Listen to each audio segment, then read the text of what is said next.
We'll never be the same. We go from glory to glory to glory. We're forever changed, forever changed.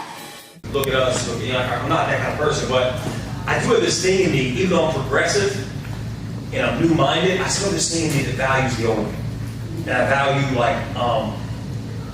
the original building block of the church. So I've been reading a lot about the original church. Because we're building a church together, right? And how many know it's a big experiment, man? This is a big experiment. What works, what does not work? What's the church supposed to look like? How do I know if I'm even a real church? How do I know we're not just coming together and just building a club right now? You know what I mean? How do I know that when Christ looks from heaven, he looks at freedom and reign and says, that's my church right here. Those are my people. As a pastor and you with a leading lady, we have that burden on us. And as leaders, right, Ms. Jenny? You get this burden on you, is this really a church? And so I've been reading a lot about the original church. And one of the things, guys, that it's really mysterious to me, and I'm talking a lot about mystery tonight. And keep in mind, I don't have none. I still have none. I'm so floating. It's one of the things that's really blowing my mind. Watch this, okay? Stay with me on this. Is the first Bible or canon wasn't put together until after the year 325 AD by a Roman emperor named Constantine. Wait a minute. So when they say they were in the Word, what Word were they in? You know what the first church believed? That Jesus was right there with them the whole time. Wait a minute. Has anyone, since they set foot in here, considered that Jesus is in here with us? There is no meeting unless he's here with us. And I read that and go, wow. So when they took communion, they had an empty seat and they believed he was right there eating with them.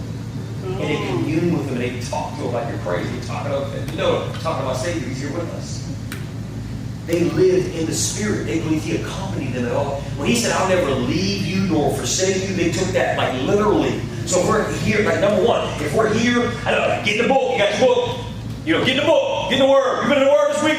Bree, you been in the Word this week? Hey, good. You been in the Word this week, Mama? You been in this Word? We can heap guilt on people with that. Because there was no Word to get into for 300 years. But I can't put my relationship on my knowledge. I impress you when I get up here with my oration skills and convince you that he's in the room. But the reality is I shouldn't have to. We should have came here knowing, y'all, he's in here right now. I'm not trying to scare you, but Jesus is in here right now. He's in here right now.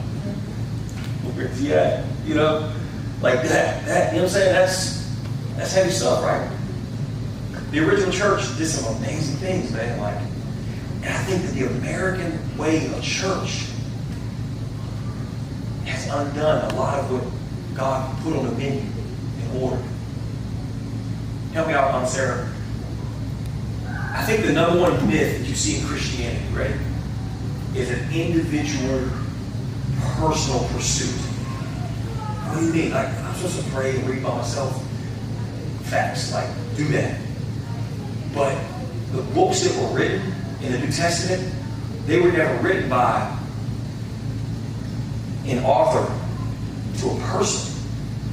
That book of Colossians was written to the church at Colossians. That book of Ephesians, that was into entire bride, a whole body. Now there are books in the New Testament like Philemon, who was written to a slave. Right? We got that book. And the book of Timothy, right? We got the book of Timothy. That was written to a church planter that was supposed to be really basically read to the church. Even the book of Revelation, who did John write the letters to?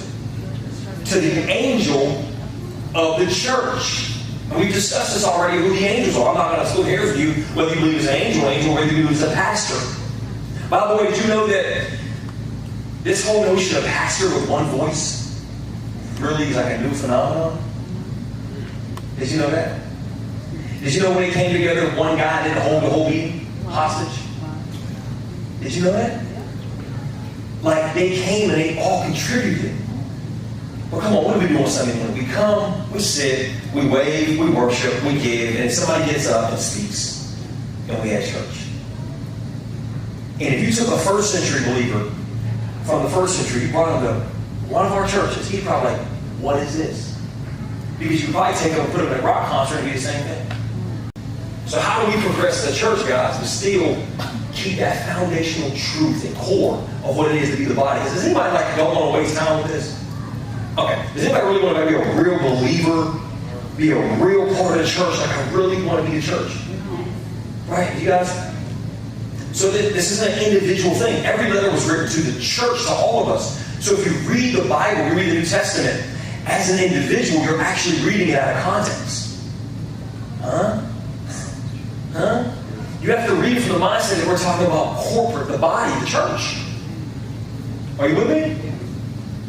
What about the promises of God? The promises were to the body, to His church, the bride. I'm going to read something to you from this book that I've been reading, from Francis Chan. You guys ever heard of Francis Chan? It's page 50 from this book, Letters to the Church. And it says, as long as I have been alive, church attendance has been in decline. So it's not surprising to see well-intended pastors trying to make the church more popular. But this is actually an old game that has never worked out well. In 19th century Denmark, Soren Kierkegaard was appalled at the state of church, which he believed had grown apathetic and insincere. Kierkegaard believed that true Christianity is costly and demands humility. Because the gospel exposes our failures and insists that we can only find life through the grace of God, our self-esteem comes under attack as we acknowledge that Jesus alone saves. But what Kierkegaard saw in the church were constant attempts to make Christianity more palatable, more popular, and less offensive. He said if we strip away the offense from Christianity and try to make things fun and easy for everyone, then lock the churches, the sooner the better, and turn them into places of amusement which stand open all day long. Does that sound pertinent for today? Alan Hirsch explained his experience with building a megachurch in Australia. If you have to use marketing and the lures of entertainment to attract people, then you have to keep them there on the same principle, because that is what people buy into. Win them with entertainment, and you have to keep them there by entertaining them. For a whole lot of reasons, this commitment seems to get harder year after year. We end up creating a whip for our own backs. If we focus too much of our attention on what people want, we will only increase the amount of complaining. The more we try to fulfill their desires, the more they complain when their desires are not met. And so, in essence, what he's saying is, it really doesn't matter what we want. Like, he doesn't give us a menu, like I can do right now and say, what are the essentials of you think having a good church tonight or Sunday? And none of that really matters unless our mindset is we come together to see what He wants. Somebody's asking me, is it possible to have your name removed from the book of life? It is. But let me talk about how to get your name written in the book of life. How do you know when you got saved? How do you know, like, in that moment when you were saved? How do you know? You felt it? Yeah, you know it's open forum, right? You felt it, made a confession, immediate change. Passions change. Actions change. The words out of my mouth changed. Words out of my I mouth. had no control over what. Different mindset. Different mindset. Clear vision. Clear vision. Your name did not get written in that book unless you die. You have to die first, because you were killing you when you were killing others. The number one, unless a man deny him, so you have to die. There can be no more Reed. There can be no more Bree. There can be no more Lee. There can be no more G.E. There can be no more Marley. He cannot give you resurrection life unless death is there. So when he saw you were dead, it was like the angel was like, look, he's dead, he's dead. Send your spirit now, resurrect him. And then we can write his name in the book of life. So how do you know when you're saved? When you die. Now, your challenge is what? Stay dead. The only way the Spirit of God can use you is if you're dead. And if we don't teach people to die to themselves, we can never lead the church. If it's about making us happy, we ain't dead, let's be honest. Think about the central message of the church now. How do I give you a better life? When Jesus says, man, forget your life. It's about my life. Think about it, the selfishness of our message, right? Come on, think about it, y'all. Not realizing that actually makes us miserable trying to make ourselves happy. Have you not learned that? Wow. You got time? It says, so all the work that Solomon had done for the house of the Lord was finished. And Solomon brought in the things which his father David had dedicated, the silver and the gold and all the furnishes, and he put them in the treasuries of the house of God. Now Solomon assembled the elders of Israel and all the heads of the tribes, the chief fathers of the children of Israel in Jerusalem, that they might bring the ark of the covenant of the Lord up from the city of David, which is in Zion. Therefore all the men of Israel assembled with the king at the feast, which was in the 7th month. So all the elders of Israel came, and the Levites took up the ark. Then they brought up the ark, the tabernacle meeting, and all the holy furnishings that were in the tabernacle. The priests and the Levites brought them up. Also King Solomon and all the congregation of Israel who were assembled, everybody say assembled, with him before the ark were sacrificing sheep and oxen that cannot be counted or numbered for multitude. So what's the point? So here you are. They've been working on building the temple of God for years, and now it's finally completed. The house is complete. They put the house physically intact. They set out the furniture. The building has been built. After the furnishings and the building and everything's in place, and the lights are cut on, and the TVs are set, and everything's like getting, ready for worship, right? What do we bring in next? We bring in the people. We bring in the leaders, right? So that now the people come in. Look at the prototype, guys. So there is an importance to building the building, right? Like, no, I'm the church. Yeah, but we still build something that we can gather in. And there's nothing wrong with investing into that. I've heard people say, like, we should be giving all our money to homeless people because we're the church now. Like, we're the church. No. It also gives us a prototype that we can build something worthy of us, our family coming into, and we can prepare it for the glory of God. We don't play secular music in here. For the record, don't tell me about any other church. You will not hear secular music being bumped in this church. Not purposely. If your ringtone goes up, I can't help that. This place is sacred. This place is sacred. Now, I know it's a New Testament model, but I still believe we build a house, right? And now, guess what? The people come. The people come. And it says that the priests had been consecrating themselves. Right? Consecrated. So, ready? The furnishing comes, the building is built, now the people come, and it says these priests have been consecrating themselves. What does that mean? It means they have been, not fasting, we talked about this, fasting is when you don't eat. Consecrating is when you set yourself apart for the glory of the Lord. Meaning, you didn't wait to talk to God until you got here. You cut your television off, you put your word on your YouTube, or you open your Bible, I don't know what you use, but you consecrate yourself. Because the furnishing is set, the people now gather together. It says the assembly. You know what that means? It means they went from gathering to now assembling. Assembly is required. There's a difference between just coming here and assembling here. I mentioned this. When you buy something, you get directions, instructions to it, right?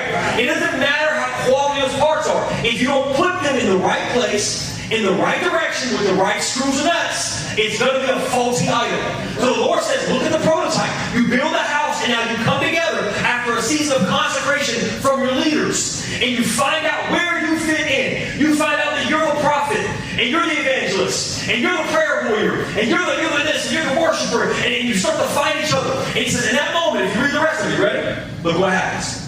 Look at the prototype. Look at the formula. Look at the instructions. Verse 11. And it came to pass when the priests came out of the most holy place, for all the priests were presented had sanctified themselves without keeping their divisions. You see that? They weren't divided. Their only purpose was not their preference, but for the glory of God. Yeah. Are you here? Yeah. So leaders come in, and they're ready. And the people come in and they're assembling. And look what happens. And the Levites, the priests, who were the singers, all those of Asaph and Heman and Judith and another cartoon, with their sons and their brethren, stood at the east at the altar clothed in white linen, having cymbals, stringed instruments, and harps, and with them 120 priests sounding with trumpets, 120. And indeed it came to pass, when the trumpeters and the singers were as one, to make one sound. To be what sound? A sound that's pleasing to the Lord. Right? We come together to find this one sound. I don't need you to out-sing me. No, it really is about your one beautiful voice. Yeah. Look at this. And it says, indeed it came to pass, one sound, praising and thanking the Lord, and when they lifted up their voice, they didn't ask anybody could they sing or not. They didn't say, you know how to sing? Shut up, you don't sing. Don't talk to me. Shut up, you don't sing. You don't sing. No. It says, they lifted the voice, trumpets, and praise the Lord. And then what it's saying, for he is good, for his mercy endures. That the house of the Lord was filled with a cloud. Somebody asked me once, how many songs do y'all sing here? We sing until it gets blurry. How many songs? Like, why do you keep singing glory to glory to glory? I know somebody ever thinking, okay, how many times do you want to sing this? Like, until you actually believe it. Until the song gets into you and you can't stop singing. And until it gets foggy and you're like, uh-oh, we're going somewhere else right now. This feels weird. And they're doing this on one accord, and look what happens, right? I want you to see this. A cloud fills the house so that the priest could not continue ministering because of the cloud. For the glory of the Lord filled the house of God. Do you understand what just happened? A group of people consecrated themselves, set up the furniture, got the place in order. They came in here, they found assembly together, and the glory of God fell. They experienced a corporate breakthrough. I need a breakthrough. The greatest breakthrough you will ever experience is not another job. It's not a better car. It's not another promotion. It's when you break out of your own mind and flesh and your limitations and you enter into the Spirit. And it says it gets to the point where there's no more leadership. Shut up, Marlon. Don't say another word. He's here. We broke through. Fall back, son. In other words, church is meant to be. That's it. We come together. We set the house. We get on our duty, Miss Jenny. Make sure the floor is on point. People in place. We do that, y'all. That's not being religious. It's getting ready to experience the glory of God. We get our leaders in place. Right? We find assembly together. And then at that point, God goes, okay, I'll take it from here. And the cloud falls and you experience a transfer from your natural thinking into your spiritual thinking. And something marvelous happens. Have you ever experienced that before? Take 30 seconds and tell us one of the best services you've ever been a part of. Please, take 30 seconds. The importance of this right here. You guys can finish. I'm sorry. I didn't cut you off. The importance of this right here is the body's designed to get you what you can't get alone. If you can get the breakthrough by yourself, but the body's designed, if it ain't in you, if you don't got it, it's in the body. It's in the body. You were never designed to do this by yourself. Listen, there is no Christianity, there's no Christ without the body. He's not a bodiless head. His head was never cut off. The enemy would like that. Because that was his demise. I gave you the book of Chronicles, Old Testament, right? We got an even better, greater revelation than that. Look at what Paul says. So then you, everybody say you. You. That's the only time you will say you. Are no longer strangers and aliens, but you are a fellow citizen with the saints and members of the household of God. Built on the foundation of the apostles and the prophets. You're in the same building as the apostles and the prophets. You're in the same book. You're in the same building. You are an ageless stone right now. The church is timeless. It's not one place existing in space and time. It's timeless. And you are part of that building. You are somewhere on the wall of John and Peter and Paul. Are you here? You're this timeless stone that God is using to build. It's eternal. It goes throughout history.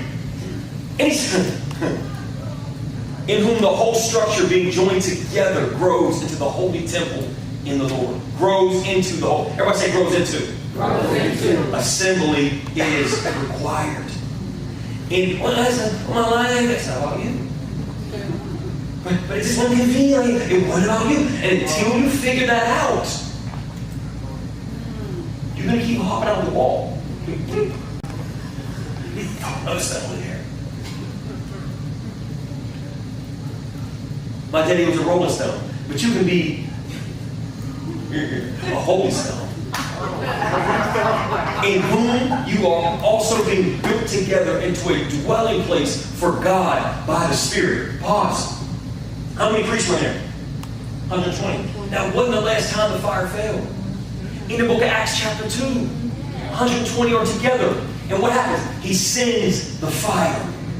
Jeremy, why did he send the fire? What was he giving them back, sir? You told me that this week. What did they get back? Their language. You do understand we lost our culture in the garden. You do understand we lost African Americans. Your plight, right? 400 years. We take you from your land, right? Bring you to a new land. You don't even speak that language no more. You speak what we speak, English. You lost your language. You got a new name, in a new culture, in a strange land. You are no longer strangers and aliens. We lost our culture. We lost what it means to be in the garden. We lost what it means to be children of God. And we have to get it back. And the first way I know what country you're from, what culture you're from, is by the language you speak. I can hear you speak and know where you come from. That's Spanish. You got to be from South America or Spain. That's English. You're either from Australia, England, or America. That's French. You're from France or Canada, Toronto. And our language determines our culture. So the fire falls, they get what? They get their language back. Yeah. The problem with this talk is most of you've heard this stuff before. Oh yeah, okay. Give us a new revelation. I got nothing. I don't have a new revelation for it. We need to sit and realize the mystery of that revelation alone. We can't ask God for more when we have a master He's already given us. Help me out, sir, real quick. I want you to see this. This mystery is profound. And I'm saying that it refers to Christ and the church. The church is a mystery. This is a revelation that God has given us, y'all. And we're looking for the next revelation. This, look, I wrote this down. I think about this, right? It's like, we're like in the people-pleasing business. Like, we got to get, you know what I mean? Like, we got to make them jump. We got to hear something new. Like, oh my God, he blew my mind again. No. No. It's really simple. Look, the sun is 93 million miles away. And you can't even stare at it without hurt doing damage to your eyes. From where you are, 93 miles. Imagine if you was up on it. Look at it. What do we do to you? Well, you wouldn't better get up on it. 93 million. You can't touch it. You can't stare at it. The Bible says that God dwells in unapproachable light. In other words, if you can't touch the sun, and you can't stare at the sun, and God created the sun, like it's the sun is like the sun is like something like this to God. Like He's like picking it up. That thing that you can't even. What makes you think you will look at God instead of God? Did that impress you guys?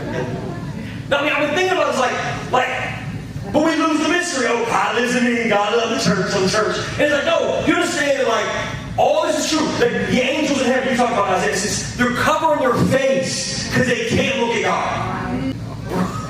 Bruh, you have lost the power of the mystery of what we're a part of. This is why God will be offended and call the Laodicean church lukewarm. Because for them, it was still a choice. Like, how is it even a decision to still want to live your life? Haven't you lived enough of your life to see how ratchet it is?